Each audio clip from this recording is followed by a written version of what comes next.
Hi, it's Donna from redcarpetlearning.com, and we are still talking about employee selection. So last week, I gave you 2 mindset shifts that you might want to make if you want to improve your employee selection process, which ultimately improves employee retention. Today, I'm going to choose from many of the strategies that we share with our clients that are working for them. I'm going to give you 2 of them. I'm going to give you 2 freebies, and these are not just pie in the sky ideas, but these are things that are actually working for our clients. The first one actually comes from our client. So it wasn't our idea, but I am thrilled to be able to share it with you because it was such a great idea. And that is that instead of, let me back up for just a second. Are you one of those people for whom you set interviews with prospective employees and they don't show up, right? Raise your hand if you've ever had that happen to you.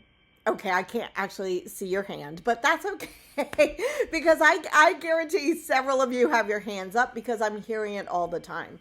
So this was, in my opinion, a stroke of genius by our client, and that is that they set one day to have interviews, and then they just they invite all of the people who have applied for jobs to come in on that one day to interview. So what happens then is that instead of waiting for people to show up who never show up for their interview, they just interview the people who do show up on interview day. It's brilliant. Now, word of caution, you still have some vetting to do. We're talking about employee selection, not just bringing in every warm body that shows up. However, it is a great way to save time. Even if you did it once a week, depending on how many people you're hiring, just invite all of those people that applied on that specific day.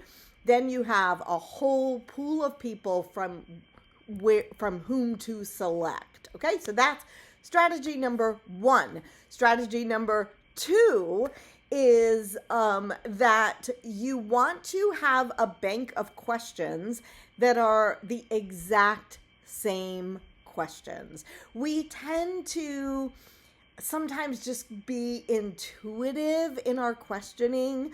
However, if you have the same 5 or 10 questions for every person who is interviewing for this specific job, then it is so easy to compare apples to apples instead of apples to oranges because you've asked everybody different questions. So you can actually look and think back on the answers that people gave to specific questions, and it becomes really, really clear who the top candidates are.